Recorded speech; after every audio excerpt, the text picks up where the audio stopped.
Ayan pa, isa pang attraction yan ngayon.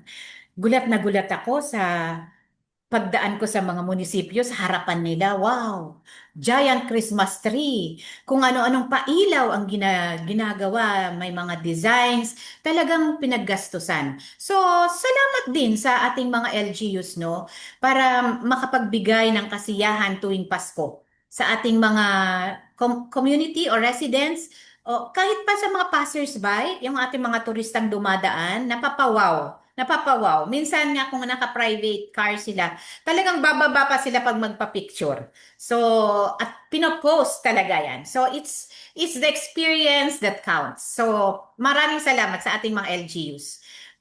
Pinaggagastusan talaga nila. Meron pa silang mga float parade, light parade. So, yan ay isa ring attraction yan for our tourists, not only for the residents, pero para din sa ating mga turista na pumupunta. Isang added attraction yan na pwedeng ipagmalaki ng Region 1. Alam mo, kahit malungkot ang pinagdaanan natin, nagkaroon tayo ng dalawang bagyo na nakakasira talaga, no? But it's also a good thing na ang LGUs natin ay binibigyan ng kasiyahan ang ating mga komunidad. Kasi hindi naman pwedeng lungkot forever, di ba?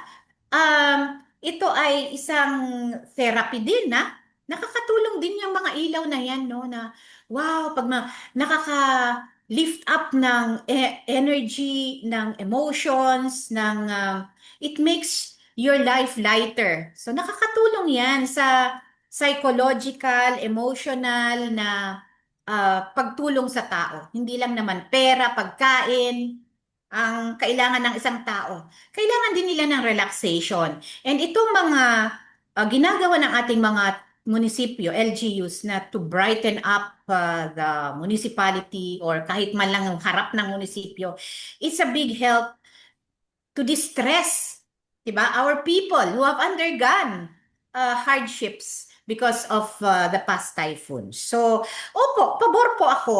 Ang importante po, meron silang extra na budget for it. At binabudget naman din po talaga yan para lang magkaroon talaga ng kahit konting kasiyahan o to celebrate the Christmas, to have a feeling of Christmas. Christ is there. So, well, it's something to glorify the Lord